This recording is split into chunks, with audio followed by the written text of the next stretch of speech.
Welcome to Decktalk, where you will be prepared. Decktalk is, this is a special episode, to be perfectly honest with you, because time management has been somewhat of a problem for me lately. This week, we have a very special guest.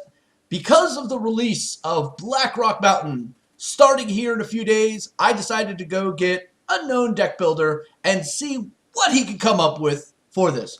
So, ladies and gentlemen, boys and girls from Croatia, I present to you Brodos.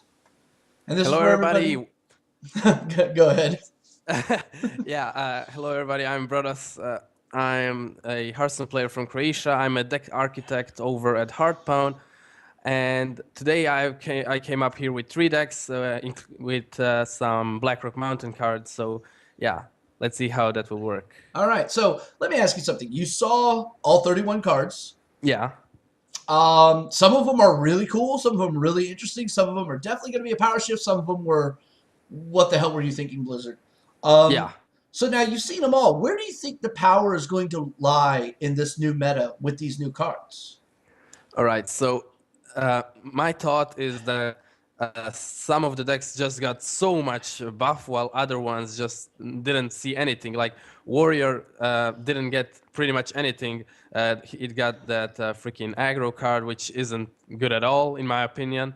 And it got that, like Hellfire, but late game, it's really situational. It didn't get like a buff at all. While some other cards, like per example, for example, Quick Shot Hunt, which got Hunter, is just such a huge buff for Face Hunter, which is absolutely insane.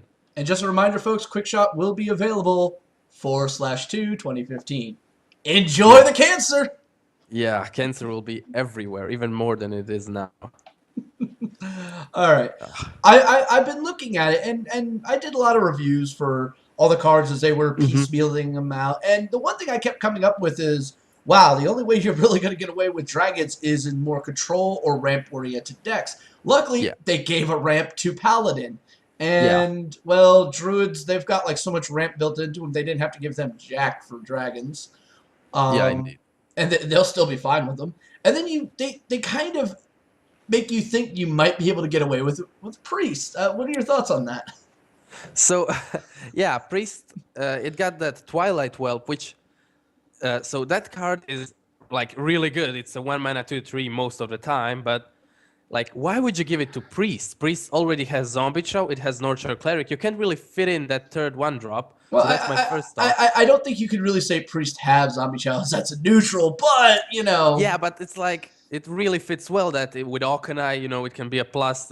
It's not even a downside. Hmm. But it got that spell card, Resurrect, which I absolutely love. I think it has great potential because it's 2 mana, summon a minion which died, basically. I mean, it's obviously that, but like you just keep track of what you played if you can play just like a belcher because sometimes priest just doesn't have any cards to play. It just plays its healing thought steals and stuff, and then you play a Hmm. belcher, he dies, you resurrect him, and you get a 2 mana belcher, which is absolutely great. Oh yeah, yeah. Yeah. It's going to be quite disgusting. All right, so that's kind of cool. But let's actually look at what you brought us today. You All brought right. us several decks, 3 decks in fact, because you know when we did the whole GVG, I think we did 2 decks. Well, we decided to go for 3. All right. Yeah. So the first deck we got here is this Paladin. All right. All right. Yeah. Explain this to us, please. So this is a really control-heavy paladin. It has a bit of early game with your Aldor Peacekeeper and Blackwing Technician, stuff like that. I mean, Mm-hmm. you don't really want to play an Aldor Peacekeeper on turn 3, but it's, you kind of get into the mid to late game, and then you just wreak havoc with these freaking dragons, which just, demolish your enemy. So the key of this deck is the card which is actually, let's just find it. Dragon Consort. Uh, Okay. he basically like gives you an innervate for Paladin for a dragon, which is absolutely insane. Like you can play an Ysera turn 7 with by playing this card earlier, which is absolutely like so devastating. Uh, Actually, I remember Noxious and you uh, designed something similar to this card. It was a neutral, yeah, and that was really strong, and I was thinking like this can never come out. But this is like something pretty similar, which is absolutely It was, and we made it neutral too. That's yeah. why, You made it neutral, and it was but still a 5-5. yeah, indeed, yeah, it was pretty similar. So yeah, that's like the main card of the deck. It can just give you such a huge boost. It's insane. But then we have some of these weird tech cards like Volcanic Drake and Solemn Vigil, I suppose it's called like that. Solemn Vigil. So Solemn Vigil gives you 2 draws, while Volcanic Drake is a 6 mana 6/4 dragon, which costs 1 less for each minion that died this turn.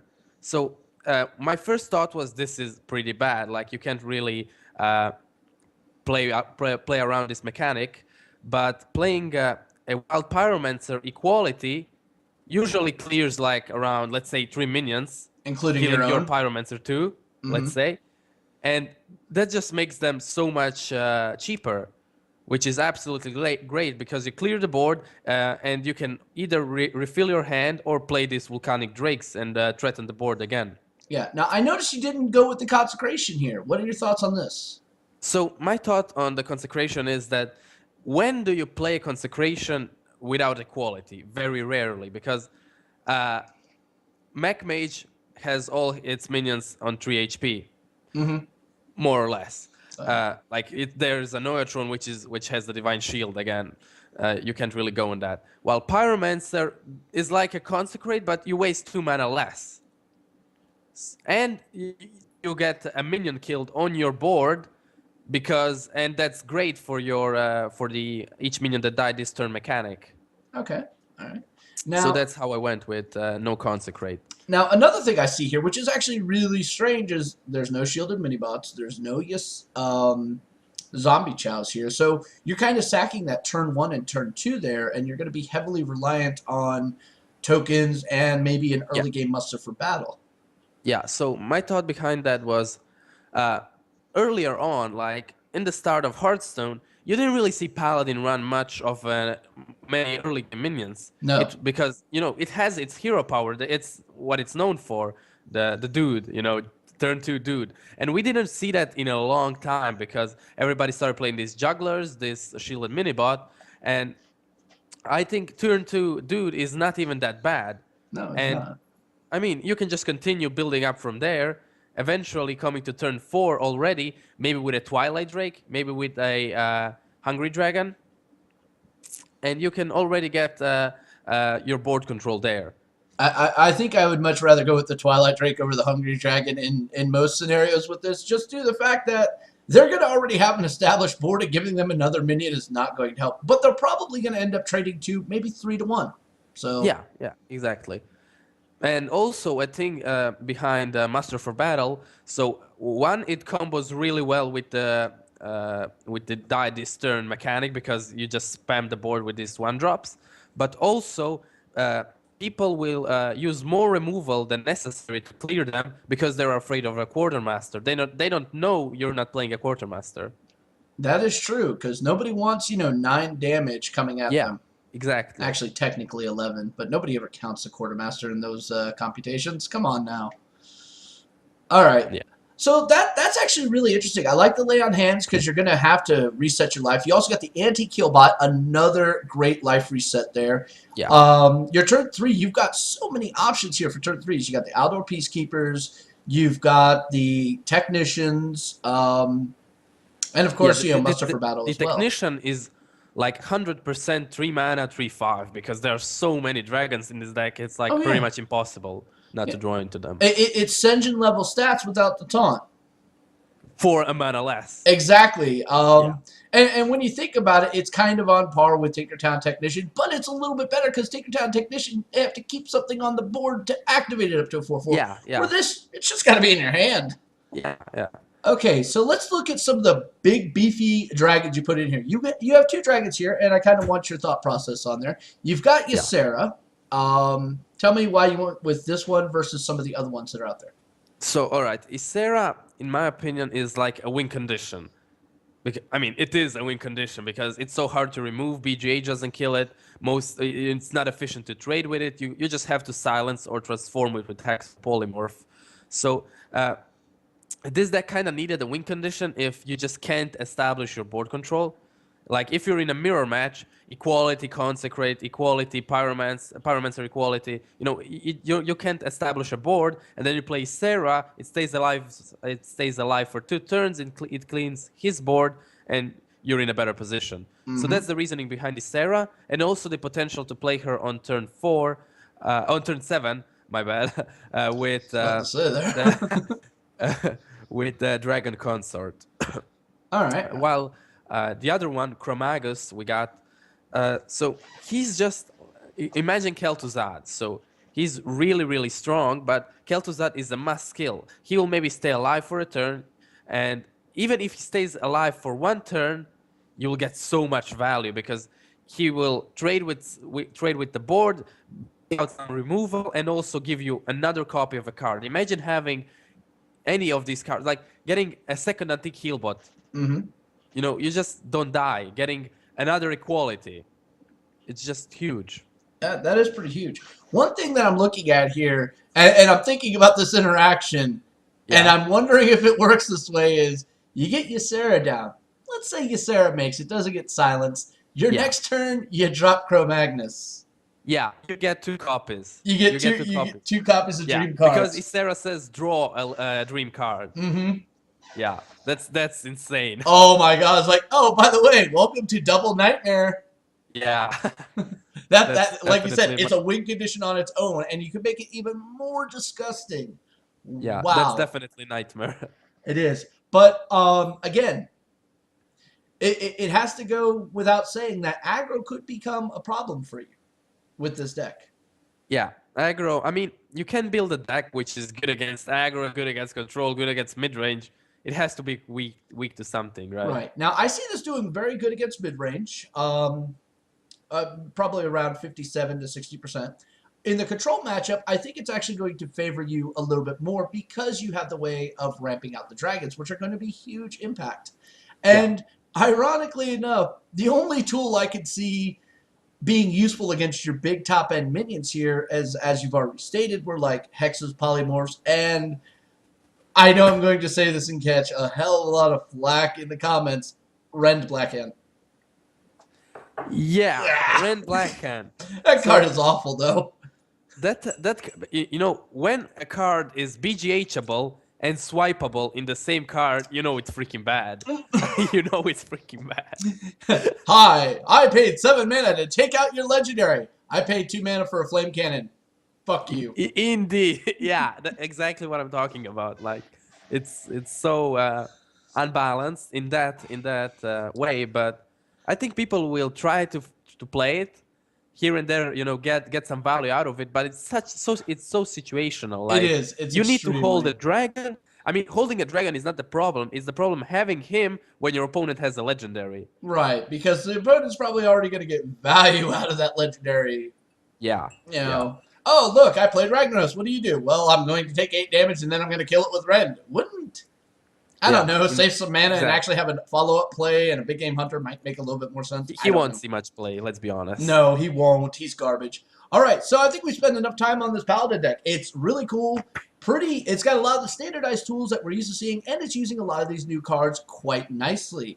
I'm going to actually test this when the full set comes out. So this ought to be maybe the only change is to get some of the mid-rangey drops and put in like Zombie Chow and Shield a Minibot against aggro if you're facing a lot of aggro. But like, let's say you're in a tournament, you ban aggro, and you're playing this deck. You're in a pretty good spot. That is very true. That is very, very true. All right. So we're going to move on to the next deck. It's a Shaman deck. And no, it's not a copy of the one that they played on the stream. Yes, I know we went Paladin, Shaman. God forgive us. All right. So let's talk about this one. I think I love Shaman in general, and I absolutely love the buff it gets. So earlier on, we were seeing a lot of Overload cards with Lightning Bolt and stuff, and Crackle even when it came out of GVG. But lately, because of the Overload, we didn't see much of them. So this is actually an Overload Shaman I built. Uh, so the perfect curve is kind of to play your Unbound Elemental on turn 3, or you can coin him out on turn 2, and then like every card you freaking play uh, buffs him, because you got your removal, the lightning bolt, you have the crackle, you have feral spirits, you have doomhammer, you have so much stuff that is overload, but you can also use lava shock and remove all of that. So that's the idea of the deck. It's quite simplistic, and in all honesty, it's very simplistic in its design. It's a lot of legendaries here, but if you notice, half of them are technically free if you think about it. All right, so let's take a look at a couple of the Blackrock Mountain cards here. So I'll let Yeah. you pick these out for us. All right, so let's start with the legendaries. So Chromagus is here for the same reason as he is in the Paladin deck. He's kind of hard to remove. And for example, if you have a Mana-Tide Totem on the board already, which can survive a turn sometimes, That's you going to play be him and you massive draw. value. Yeah, and you get two cards of the same two copies of the same card, which is pretty good. Like, he's kind of tough to remove. He's a 8 mana 6/8. Good enough. Emperor Taurisan, now, he is like, I think he's made for Shaman, in my opinion. I think he's made for like every class, with the exception like of Hunter. But he will probably be played in most of the control decks oh yeah, and mid-range decks, because he's just so good. He likes, if you have 6 cards in your hand, he gives you 6 coins, pretty much. you know, you're not the first person to say this to me. A lot of Europeans are basically looking at it this exact same way. Carlos and Thude, I was talking to him earlier this morning, and that's the exact thing they said about him. Yeah, that's what I thought of him. The same thing as soon as I saw him. Like, great card. Imagine yourself having 3 cards in your hand, and it's already massive value. Like, Oh yeah, you play a lot of cheap spells and cheap minions, like Unbound Elemental and the how is he called, the common Farga Destroyer, which got out, and they're already pretty cheap, but like they have overload, so you can play all these cheap overload cards, play a lava shock, and just develop the board, no overload, and save a bunch of mana. right. I mean, if you think about it, though, just with the Emperor himself, it is kind of negating the overload effect in its own unique way. Yeah. But then if you can follow it up with the freaking lava shock, even better. Even Yeah, better. it's like getting innervates in Shaman, but not really straight on. Yeah, it's a little bit more convoluted in its own unique way. All right, now you mentioned the Fireguard Destroyer. This card is quite an amazing card. I looked at this card and I went, wow, that is going to be standard in every Shaman deck from here to the end of time. Yeah, I mean, if there's a card in Blackrock Mountain which I think is OP, is definitely Farga Destroyer. At its worst possible roll, it's a 4/6. At its best possible roll, it's okay. I guess 7/6 isn't really possibly a good thing because, big game hunter. But you know what? If you're killing big game hunter with this, then you're not going to have it for, say, I don't know, a Dr. Boom. Which I'd like to point out, the 2 decks that you brought us, no Dr. Boom. Yeah, that's something I was going for. No BGH targets in this deck, because I think a lot of players will still play a lot of legendaries with 7 or more attack, and BGH really doesn't have a target here. It's just avoids him. So that's what I was going for too. Actually, we have Earth Elementals. My bad. Yeah, you do have the Earth Elemental. And technically, you can kind of look at the Fireguard Destroyer as being that sometime, really, but yeah, not really all that much. But like the Farga Destroyer is so broken. Like, I can't even describe it, because we have the Water Elemental, which is a 4 mana 3/6, and it has the freeze mechanic, but like he's already like a really good pick because of his beast stats. Right. And this can be a 4 mana 6/6, like, let's say it's the best option. Only a Fireball kills him, and then transformation spells again. Right. Where here you've got the overload and basically a variable Blessing of Might built in. Yeah, indeed. So it's definitely a powerhouse card. when I was discussing this card with a few people, it's like, oh, that's power creep. It's like, okay, first of all, you can't compare one class to another and say this card is a power creep on that card. It just doesn't work that way. Yeah, But there's some merit to it, yeah, definitely. It's a strong, very, very strong card. I think Shamans now have something to replace Piloted Shredders. yeah, definitely. All right, so we're going to move on to the last deck. Now, interestingly enough, I almost asked you for a fourth deck with a requirement in it, and that was to have Major Domo as a viable card in it. Oh, Yeah. I was thinking of something like that. I was It's thinking not doable. of a Dragon Lock with Jaraxxus and also Major Domo. Like you play Jaraxxus, you get your hero replaced. He brings him down. You play Major Domo, you kind of kill him. You trade, and then you get Ragnaros. Like just swap your hero the whole game. And then, of course, you also play an Alex Strauza, so you can set Ragnaros up to 15 as well. Hey, yeah. No, I don't think it's going to work that way. Yeah, it's not. It's not. I think. And of course, by playing Major Domo and it dying and Drex comes in, if you're a warrior, you're kind of shit out of luck. All your armor's gone too. Yeah, indeed. Okay, so let's get on to the third and final deck here. It is a mage deck. Yeah, see? Told you it wasn't copy off the stream. All right. So, you showed me this deck and I went, holy crap.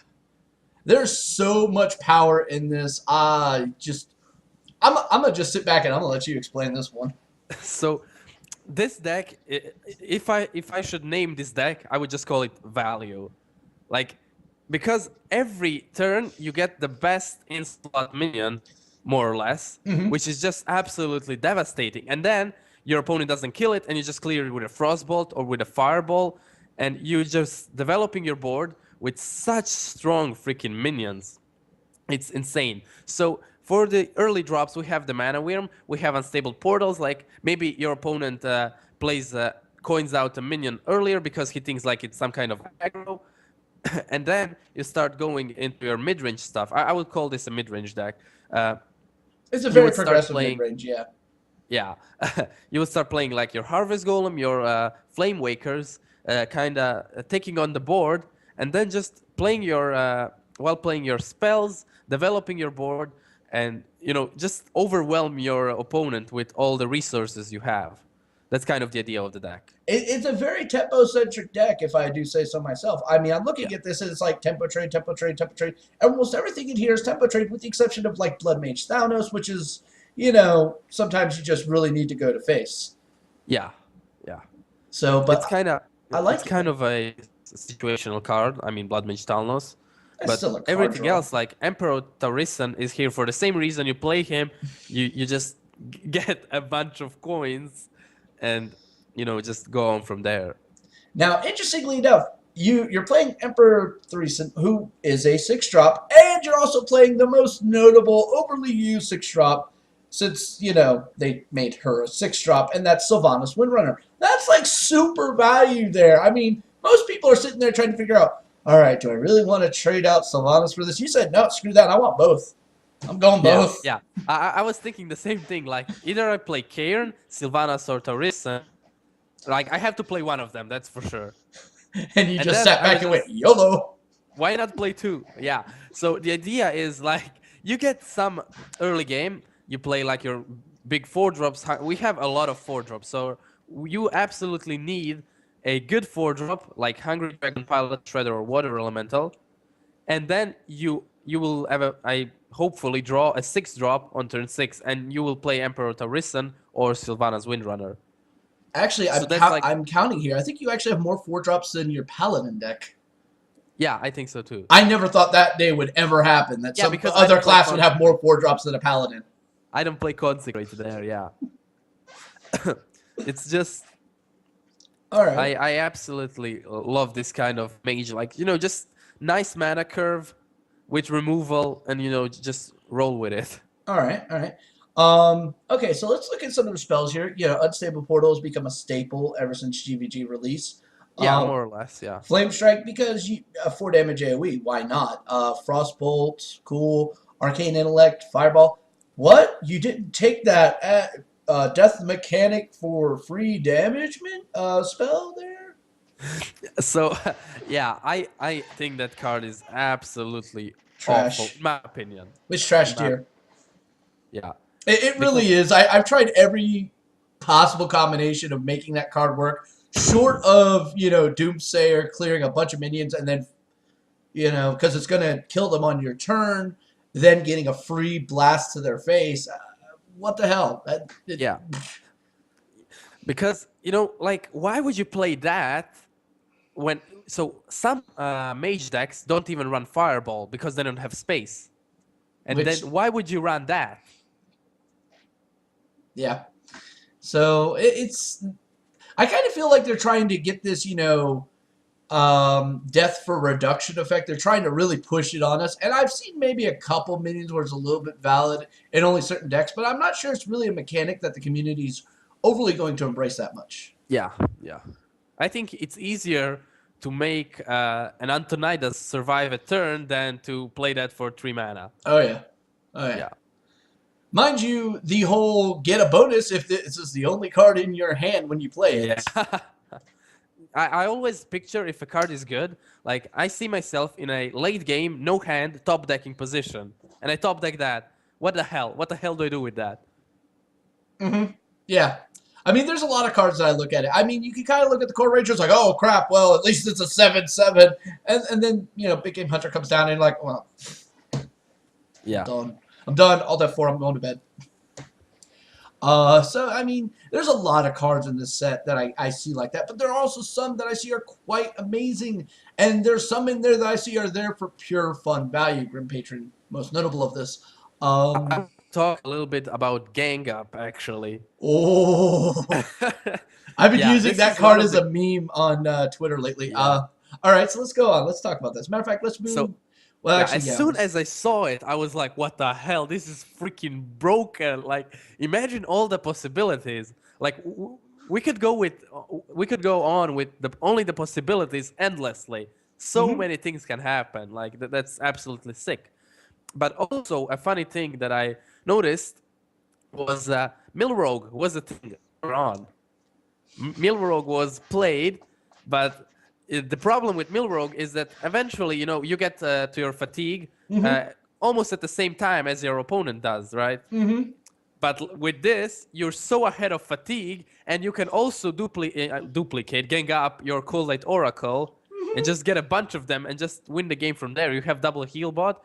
You're prepared for all this milling while your opponent isn't, and you just win the game from there. And then you just vanished. Oh God, you could mill and burn at the same time. Oh Yeah, I was wow. thinking of making that deck, but you really need to test that deck. It's not really possible to make a mill deck without testing it, in my opinion. I think the most practical application that we're going to see with Gang Up is going to be on the SI7 agent. Yeah, And yeah, all right, so let's actually break this down. You're still going to probably run 2 SI7 agents because running one is just bad. yeah, definitely. All right, okay, so you're still going to run 2, so that means you're actually expanding it to 5 total in deck. So you're going from a 30-card design and expanding to 33. Now, if you're Yeah. running 2 of those, you can expand it to 36. This is a concept that me and Nox were playing around with back in like November and December on Mechatorx about expanding deck sizes without actually expanding deck sizes using Yeah. either spell or minion interactions to cause this. We had a couple of these with weapons. We had a couple of these on minions. And people thought it was a great idea. They really did. But just imagine this. Your opponent plays Freeze Mage and has lethal in hand. And you ganged up Lotem. You just play Lotem, he passes. You play Lotem, you top deck him. And it just, there's so many ways. It's just so broken that it's not even real. But eventually it will just be a really tempo play. Maybe even people will bring back Gadget Sun. Maybe. I've seen people run Gadget Sun here and there. I tried it myself a few times. It worked. 2 days ago, I was playing Leroy in my Miracle Rogue with Shadow Step. 2 days ago. Wow. Hey, welcome to 2014. Yeah. Holy crap. Now, talking about rogues, there's actually something else I want to point out here. Emperor Thurzan. Now, obviously, it might not seem like Emperor Thurzan is going to be all that good, but there was a card that used to be used quite extensively by rogues that was kind of like the bane of a lot of people's existence. And as you mentioned, Gadget Zan, it comes to mind. Conceal. Yeah. Yeah. Conceal plus Emperor Thurzan spells trouble. So, all right. So I was thinking about that, and I saw a few things. I mean, a few things came to my mind. One of them is Malygos. Malygos is the card. Oh, yeah. It's like, oh, by the way, Yeah. enjoy these Sinister Strikes from forever and a day. Then God. also some kind of spare part miracle rogue with Gadget. It's Imagine, possible. you're playing just casually your tempo, Tinkertown, Mechanical Yeti, and you get like 4 spare parts. You play 6, Tarisan. technically. Yeah, you play Tarisan, and it's just 0 mana spells. Freaking hell. Oh, yeah. Insane. You can get value for days on this. And hell, you can even use a kidnapper. There's another little interesting way of giving stuff. Yeah. Oh, man. So, Master of Disguise. My bad. Yes, Master of Disguise. I knew something sounded wrong with kidnapper. But, so, I mean, there's ways you could abuse every card in this game. I'm not going to deny that, but, man, I'm really scared to see what rogues are going to do with the Emperor here, because every time you think rogues have kind of been put in check, they always come back and go, oh, you thought Miracle was dead, right? You're right, it is. Welcome to oil. But the thing is, like, now I'm thinking some of these mechanics won't work. But back in the day, I wasn't expecting Force of Nature Savage Roar to be viable. I wasn't expecting Master for Battle Quartermaster to be viable at all. And now we see this being the dominating decks on ladders. So we can expect everybody to, somebody to make something work, and just everybody will play it. It's funny. In CBT, like, the discussion came up about those 2 cards, and, I remember the general consensus is, 9 mana for a 2-card combo. I mean, it's only 14 damage. There's so many better decks that you can get way more, and it's a little bit cheaper. I was like, yeah, but this is Druid. Yeah, exactly. So, and everybody undervalued it until it actually went forth and kicked everybody's ass. So it's quite amazing there. All right. Well, I think we've done enough talking about different decks, different synergies, and things of that in the BRM. So let's get to this fun little portion where we get to promote our guests. Yeah. All right. If you would like to check out Brodos, you can follow him on Twitch at twitch.com/BrodosHS. You can check him out on Twitter, Twitter/Brodos_HS. And he has a YouTube channel, which I'm not even going to try to say, Minnesota 99. It's also Brodos HS. Yes. Also, he is not part of Team Liquid. I apologize for that. Somebody forgot to click something there. Maybe one day. Yes, I'm sorry about that. He is not part of Team Liquid. No. But you can find him pretty much on Hearthstone all day long. Which reminds me, I need the Hearthstone people to give me a logo for that. So yeah, you check it out. He's got a lot of decks on there. All of them are pretty much highly rated. I don't think I saw one that was under 15. Yeah, maybe 1 or 2. Maybe. Yeah, I think they were the Theorycraft decks, to be honest with you. All right. So, I don't know. I'm thinking we're going to see a few little swings. I think people are going to try Dragons in Druid, definitely. They're definitely like a Ramp Druid Dragon deck. Yeah, I mean, everybody saw that coming all day long. Yeah. Definitely Paladin is going to show up. I'm still not sure whether or not it's viable in Priest. It probably is, just not as strong as some of the other ones will be. But yeah, it could show up. I mean, we already saw it's like mechs. Like, they work in Mage, but they also work like in Shaman. They kind of work in Warlock.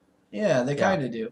I mean, we saw what Velen's Chosen does to that one Sorcerer Dragonkin, so yeah, that's a scary scenario right there. But Sorcerer's Dragonkin can also be played in Paladin with like an aggro version. We saw a lot of Paladin lately with like, just imagine Hand of Protection. Oh yeah, you're giving him Divine Shield and +1/+1 for 1 mana. Which is also pretty good. Oh, let's not forget, it starts out as a 3/5, so hello, Warsong Commander combo synergy. Oh, yeah, that's... Oh, yeah, oh, God. And... I love it when people go, wait, But then, of course, you always have to ask yourself, isn't Raging Morgan just naturally Yeah, better? Yes, it is. It's always going it to be is. better. Wind Fury is always going to be better than 3 damage, people. Yeah, definitely. All right. So, any other thoughts? Any shout outs you want to give? Friends, family? uh, no, not really. Oh, what about your cohort there, also in Croatia? Oh, to Tesla. Yeah. Oh, I want to say to Tesla, screw you. Screw you, man. Yes, yes. I've given both Hearthstone players in Croatia a chance on my show. Yeah. No, Pretty there's much actually the only probably one. like 1,000 different Hearthstone players in Croatia, if not more. Yeah. All right. Okay. Well, again, thank you so much for being on the show. Thank you for the decks. These are actually going to be really, really cool. And I can't wait to see where the meta actually goes and see how close you were to it. I Yeah, mean, I'm really excited. I'm really excited for the expansion. yes, so am I. I mean, even though hunters are pretty much just going to be trading out 2 cards for 2 more spells, but Yeah. hey, it's still going to be cool. That it should be a lot of fun. Oh, it should be. It should be. All right. Well, again, thank you so much for being on the show. Really do appreciate it. And remember, folks, if you like these videos, please like, subscribe, leave us comments, talk about it in the comment section, pass it on to your friends, give it to your grandmother. If she doesn't like it, just make her take it. All right? Till next time, stay safe, stay warm, cool. I don't know. It's starting to get into spring here in Florida. And may RNGesus bless you. Till then, bye-bye. Bye bye, guys.